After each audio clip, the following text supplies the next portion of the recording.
এসো সবাই পালন করি মিলাদুন্নবী, বলো এসো সবাই পালন করি।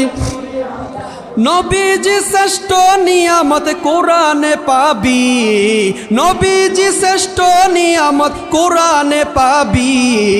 এসো সবাই পালন করি মিলাদুন্নবী, বলো এসো সবাই পালন করি।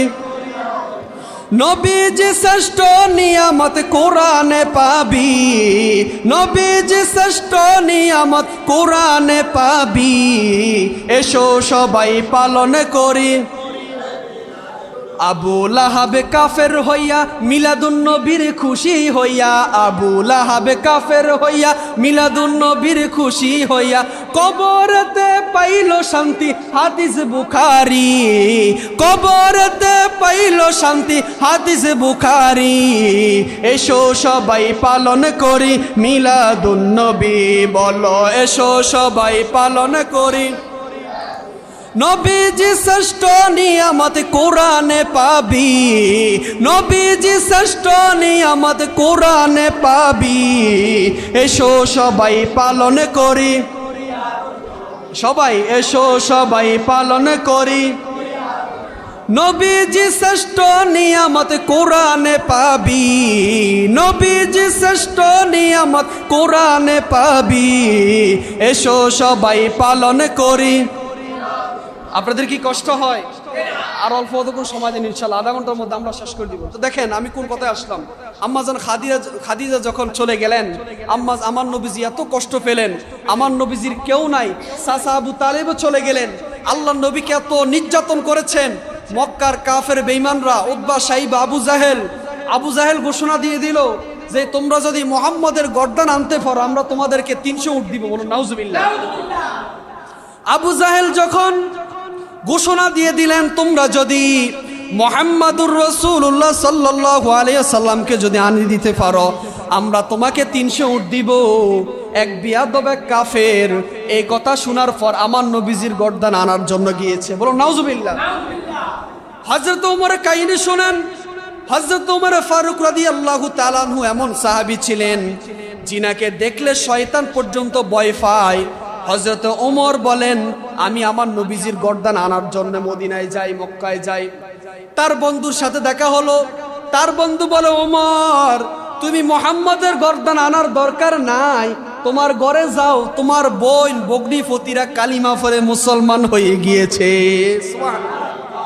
হযরত ওমর ঘরে গেলেন, যাইয়া দেখে তার বোন কোরআন শরীফ পড়ে। বলে ও বোন তুমি কোরআন শরীফ পড়ো কেন? মুহাম্মদের কালিমার মধ্যে কি মধু আছে? বোন বলে ভাই তুমি তো নাফাক, তুমি বুঝবা না। সুবহানাল্লাহ। বোন বলে ভাই তুমি নাফাক, তুমি বুঝবা না। বলে কি করতে হবে? বলে তুমি ওযু করে আসো। তার বোনকে এমন মাইর দিলেন, রক্তাক্ত করে ফেললেন। যখন আমার নবীজি হাত তুলে আল্লাহকে বললেন আল্লাহ ইসলামের জন্য ওমরকে কবুল করেন আর না হয় আবু জাহেলকে কবুল করেন। আমার আল্লাহ নবীজির দোয়া খালি ফিরাইয়া দেন নাই, আমার আল্লাহ ওমরকে ইসলামের জন্য কবুল করেছেন। হযরত ওমর কোরআন শরীফ খুললেন আর বললেন আল হাক্ক তুমাল হাক্ক। কোরআন শরীফ পড়তে লাগে। হযরত ওমর বলে আমার কাছে এত ভালো লাগে। হযরত ওমর বলে আমি মুহাম্মদুর রাসূলুল্লাহ সাল্লাল্লাহু আলাইহি সাল্লামের গর্দান আনার জন্য মক্কায় যাই, আর কখনো যাব না। হযরত ওমর নবীর সামনে এসে বলে ইয়া রাসূলুল্লাহ, ইয়া হাবিবাল্লাহ, নবীজি বেয়াদবি মাফ করবেন, আপনার হাতে হাত রাইখা আমি ওমরকে মুসলমান বানাইয়া দেন। আল্লাহু আকবার বলেন না। ওয়াজ কি খারাপ লাগে বাবা? ছেড়ে দিব চলবে না, আর কতক্ষণ চলক নাকি? হযরত ওমর বলেন আপনি আমার হাতে হাত রাইখা আপনি আমাকে মুসলমান বানাইয়া দেন, কারণ এমন একজন নবী দুনিয়ার বুকে এসেছেন যেই নবীর চেহারা মুবারকের দিকে তাকাইলে ক্ষুধা নিবারণ হয়ে যাইত। শুধু তাই নয়, আমার বড়রা সুন্নি মুসলমান ভাইরা শুনেন, আল্লাহ নবী রহমাতুল লিল আলামিন, আল্লাহ রাব্বুল আলামিন মুমিনের জন্য রহমত হিসেবে পাঠাইছেন। দেখবেন কিছু আশেক রাসূল আছে নবীজির নাম শুনলে তারা পাগল হয়ে যায়, নবীজির 63 বছরের কষ্টের জীবনী শুনলে তারা কান্না ধরে রাখতে পারে নাই। আবার যখন ঈদে মিলাদুন নবী আসে তারা পাগল হয়ে যায়। আবার কিছু মুসলমান আছে, দাড়িও আছে, টুপিও আছে, তারা মিলাদুন নবীর মাস আসলে তাদের মুখ বেজার হয়ে যায়। এমন মুসলমান আমাদের বড়ুরা কলাখালে আছে না নাই? কলি কি খারাপ হইব বাবা? আবার যাইতে সময় আমরা ধরে নি আবার। হ্যাঁ, যারা আশেক রাসূল, যারা নবীর প্রেমিক, আমি মাঝে মধ্যে ওয়াজ মাহফিলে যাই বলি যে আমি কলাখাল জুমা পড়াই, যখন ওয়াজ করে আশেক রাসূলের দ্বারা সুবহানাল্লাহ বলে তাদের চেহারার দিকে তাকাইলে বোঝা যায় তারা নবীর প্রেমিক, তারা আশেক রাসূল। মারহাবা বলেন, মারহাবা। যারা নবীর প্রেমিক, যারা আশেক রাসূল, তাদের চেহারার দিকে তাকাইলে বোঝা যায় এই লোকটা নবীর প্রেমিক।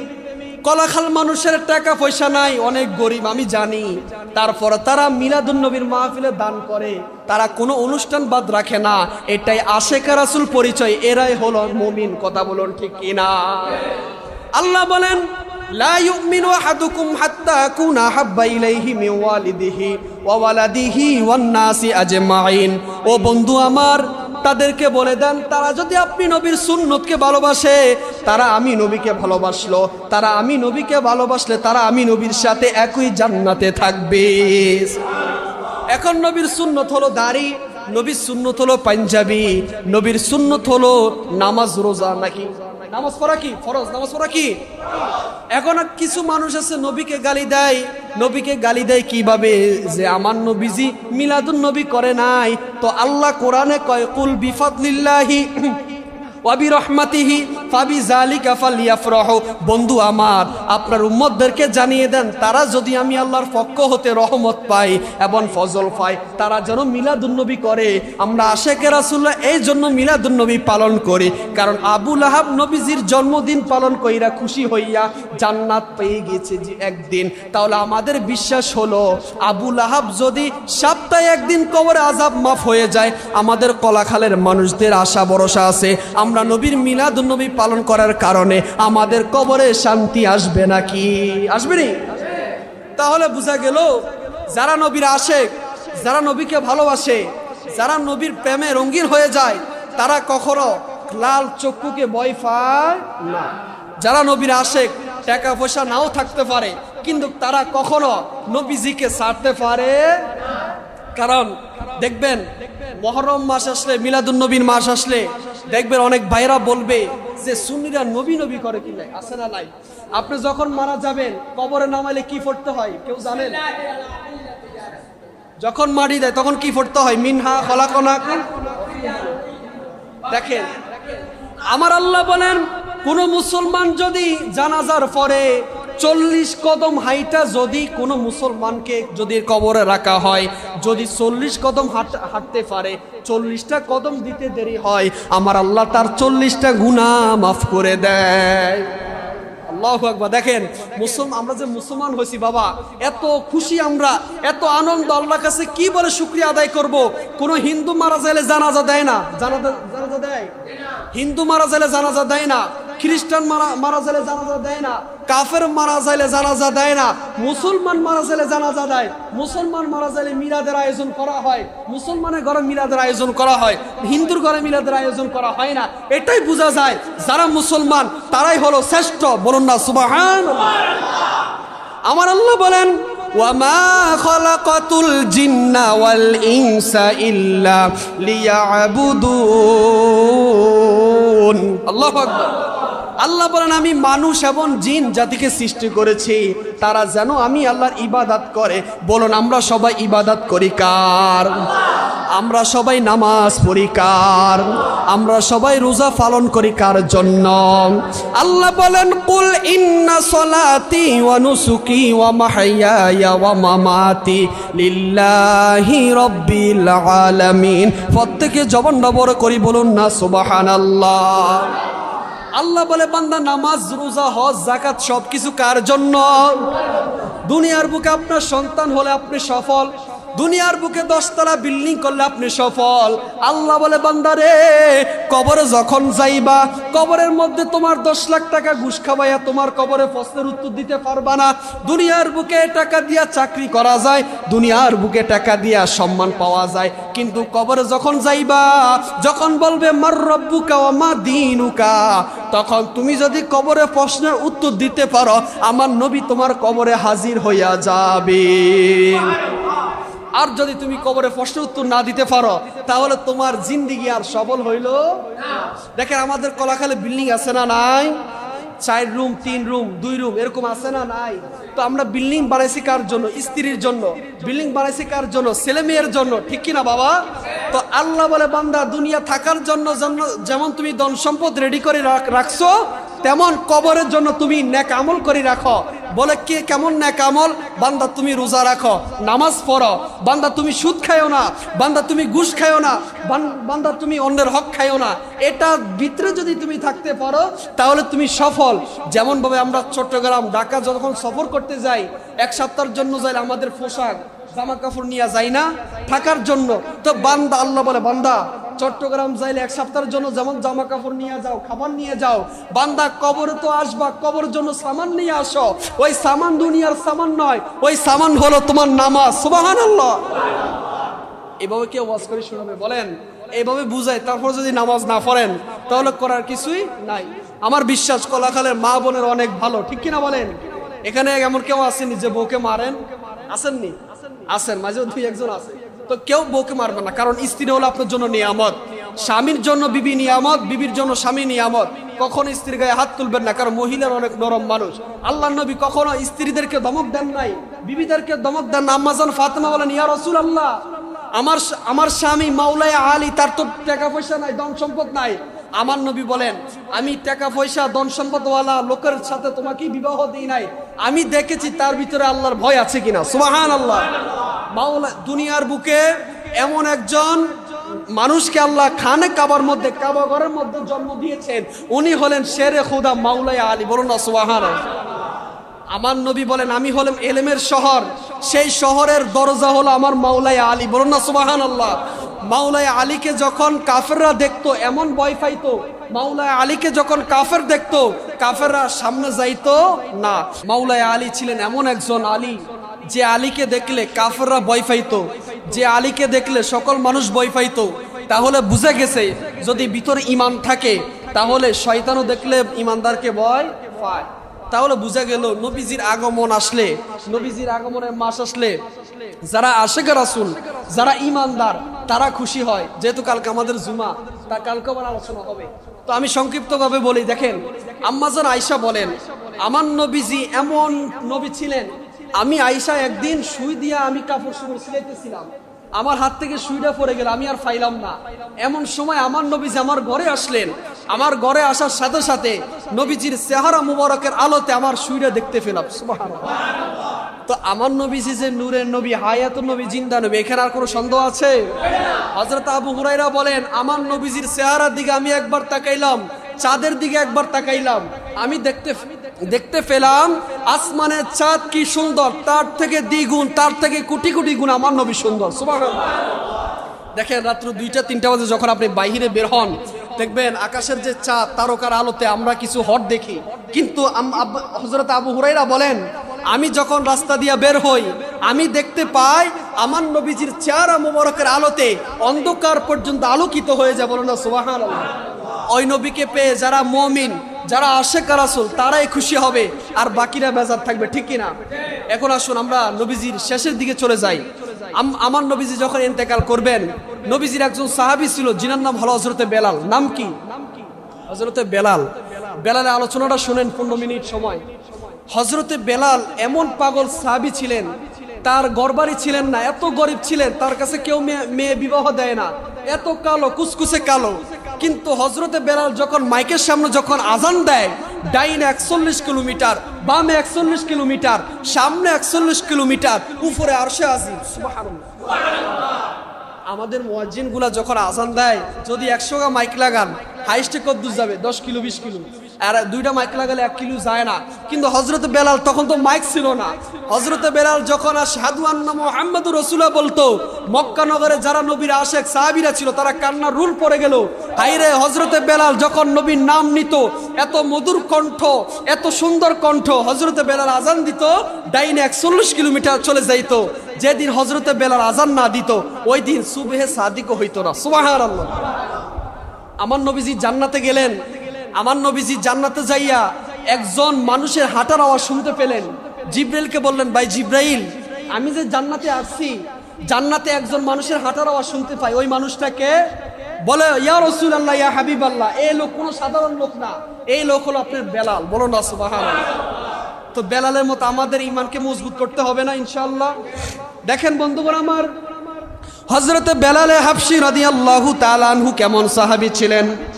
আমার নবীজি ইন্তেকাল করলেন, ইন্তেকালের পর হযরত বেলাল ব্যথায় ব্যথিত হইয়া দামেস্কের দিকে চলে গেলেন।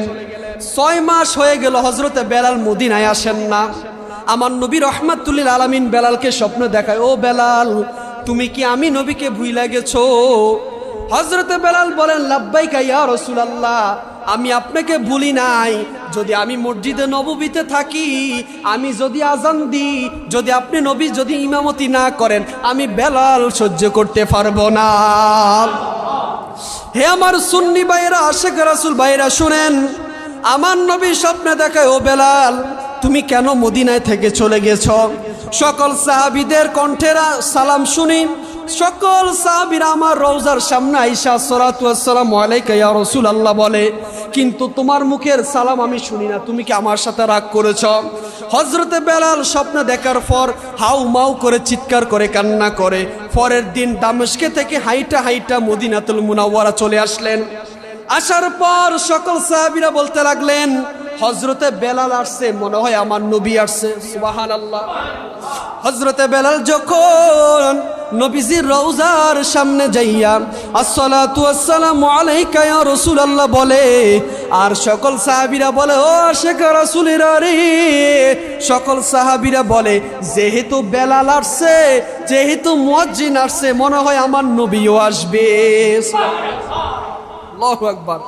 সকল সাহাবীরা, আবু বকর এমন সাহাবী ছিলেন, ওমর, যে ওমরকে দেখলে ইবলিস পর্যন্ত ভয় পাইতো, ওই ওমর কান্না করতে করতে মদিনায় বাসায় দিলেন। আর ওমর বললেন, যে ব্যক্তি বলবো আমার নবী মারা গেছে, তার গর্দন আমি কেটে ফেলবো। বলো না সুবহানাল্লাহ। বলে, আমার নবী মরে নাই, আমার নবী জিন্দা। বলে, কেন? বলে, আমার নবী দুনিয়াতে নাই, তারপর নবী রওজা থেকে কলাকাল মুসলমানেরা কি করে আমার নবী স্বয়ং নিজে শুনতে পাই, নিজে দেখতে পাই। বলুন সুবহানাল্লাহ। হযরতে বেলাল বলেন, ও সাহাবীরা, আমি মদিনায় থাকতে আসি নাই, আমার নবীজি আমাকে স্বপ্ন দেখাইছে। ও বেলাল, তুমি কেন আসো না? আমি এই জন্য নবীর রওজার সামনে আইসা আসসালাতু ওয়াসসালামু আলাইকা ইয়া রাসূলুল্লাহ বলতে আসলাম। এই কথা বলার পর ইমাম হাসান হুসাইন আসলো আর বলল, ও বেলাল, তুমি একটু আজান দাও, একটু আজান দাও, তুমি আজান দিলে মনে হয় আমার নানা আসবে।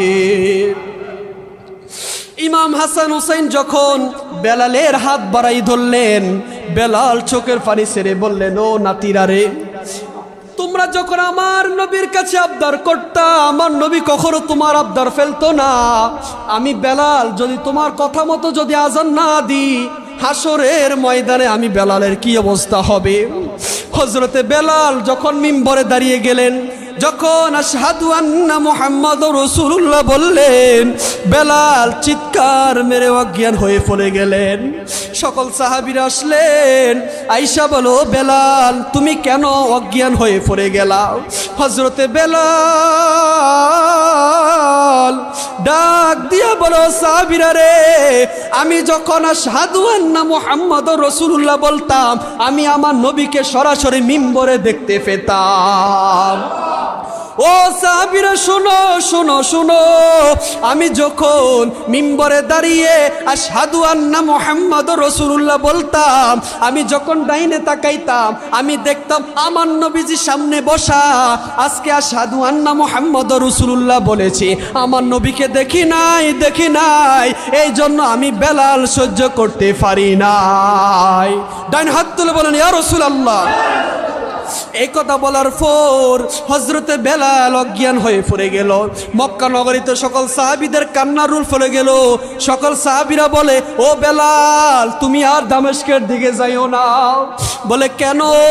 বলে তুমি যদি মদিনায় থাকো আমরা তোমার কণ্ঠের আজান শুই না, আমার নবীজিকে আমরা সরাসরি দেখতে পাইতাম। সুবহানাল্লাহ।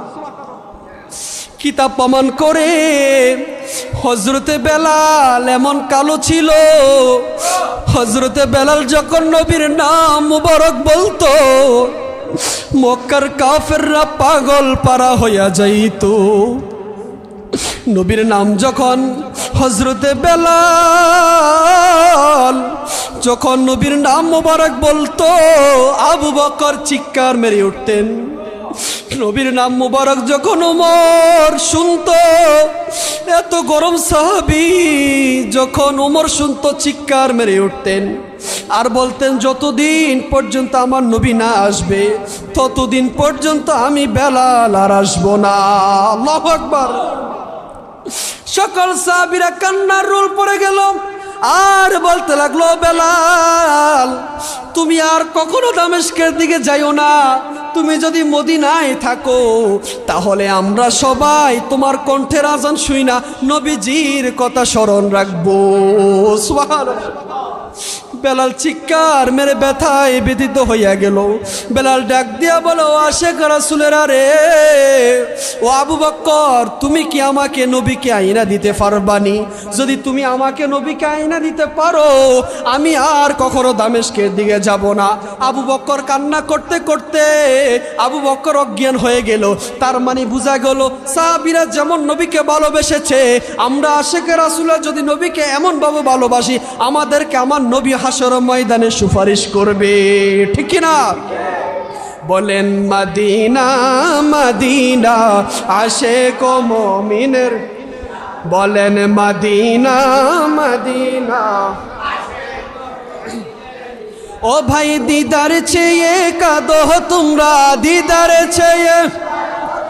একটা জবানও বন্ধ রাখবেন, একটা জবানও বন্ধ রাখবে না, সবাই দিদার চেয়ে কাঁদো তোমরা, দিদার চেয়ে হও না নবীর দিওয়ানা। মদিনা মদিনা আশেক ও মুমিনের, না বলো না মদিনা মদিনা আশেক ও মুমিনের। ভাইজান নবীর শ্রেষ্ঠ সাহাবী হযরত আবু বকর সিদ্দিকী ভালোবেসে শুইল পাশে, ভালোবেসে যাইয়া দেখো মদিনা মদিনা মদিনা। মাশাআল্লাহ। কানা বলো না মদিনা। ভাইজানে জালালউদ্দিন সুয়ুতি ৭৫ মারে দেখলো নবী, এতবার দেখিয়া নবী এতবার তিফতি তাহারে মিটে না। মদিনা মদিনা আশেক ও মুমিন, বলেন মদিনা মদিনা আশেক, বলেন মদিনা মদিনা। বলেন সাদে মিঠে না রওজা দেখে, রওজা দেখে, রওজা দেখে সাদে মিঠে না রওজা দেখে, রওজা দেখে, রওজা দেখে। কি উপমা দিব আমি তোমার কাছে, সাদে মিঠে না রওজা দেখে, রওজা দেখে, রওজা দেখে। বলেন যারা নবীর রওজায় গেছেন নবীর রওজা দেখলে বারবার দেখতে মন চায় না? আমরা এখানে যারা যাই নাই সবাই একটা ওয়াদা দিতে পারবেন ইনশাআল্লাহ জীবনে যতদিন বেঁচে থাকবো আল্লাহ আমাদের প্রত্যেককে যেন মদিনায় যাওয়ার তৌফিক দান করে। সকলে বলেন আমিন। হাত তুলে বলেন আমিন। আল্লাহ আমাদের সকলে কবুল করবে ইনশাআল্লাহ। আর দুইটা নাতে রাসূল বলে আমি শেষ করে দিব, সবাই আমার সাথে বলবেন নি? বলে নূর নবীর আগমনে খুশির জোয়ার উঠেছে, নূর নবীর আগমনে কুল্লে আলম লুটে পরে, কুল্লে আলম লুটে পরে, যাহার চরণ তলেতে নূর নবীর আগমনে খুশির জোয়ার উঠেছে, নূর নবীর আগমনে খুশির জোয়ার। আব্দুল্লাহরি পেশানিতে যেই নূর জর করেছে, সেই নূরেরই জলকে ছোঁয়া মা আমেনার রেহেমে। আব্দুল্লাহরি পেশানিতে যেই নূর জল করেছে, সেই নূরেরই জলকে ছোঁয়া মা আমেনার রেহেমে। সেই নূর খানা সেজদায় পড়ে, সেই নূর খানা উম্মত বলে কেঁদেছে, নূর নবীর আগমনে খুশির জোয়ার উঠেছে, নূর নবীর আগমনে খুশির জোয়ার। আজকে খুশির ঢল নেমেছে নূর নবীর প্রেমেতে, দল বেঁধে আজ পাল তুলেছে নবী প্রেমের বাগানে। আজকে খুশির ঢল নেমেছে নবীর প্রেমের বাগানে, দল বেঁধে আজ পাল তুলেছে নবীর প্রেমের বাগানে। মোদের জীবন বিলিয়ে দিব, মোদের জীবন, সবাই একসাথে, মোদের জীবন বিলিয়ে দিব মায়ার নবীর প্রেমেতে। দয়াল নবীর আগমনে আনন্দিত ত্রিভুবন, মায়ার নবীর আগমনে খুশির জোয়ার উঠেছে, দয়াল নবীর আগমনে খুশির জোয়ার। বলেন সালাতু সালামে গোয়া আমার দুরুদ সালামে গোয়া আমার কোয় নবী মুস্তফায়। তোমরা যদি যাও মদিনায়, তোমরা যদি, বলেন সালাতু সালামে গোয়া আমার দুরুদ সালামে গোয়া আমার কোয় নবী মুস্তফায়। তোমরা যদি মদিনা শরীফের মাটি আমার চোখে বুকে মুখে মাখিও, বলেন মদিনা শরীফের মাটি আমার চোখে মুখে বুকে মাখিও। এমন পবিত্র মাটির রওয়া যায়, তোমরা যদি যাও। আশিক রাসূল ভাইরা ফানা হন, বলেন সালাতু সালামে গোয়া আমার দুরুদ সালামে গোয়া আমার কোয় নবী মুস্তফায়। তোমরা যদি যাও মদিনা শরীফের মাঝে, নূরের একটি বাগান আছে ও, সেই বাগানে খুতবা দিতেন, সেই বাগানে খুতবা দিতেন মুহাম্মদে মুস্তফা। তোমরা যদি যাও মদিনায়, তোমরা যদি, সবাই সালাতু সালামে গোয়া আমার দুরুদ সালামে গোয়া আমার কোয় নবী মুস্তফায়।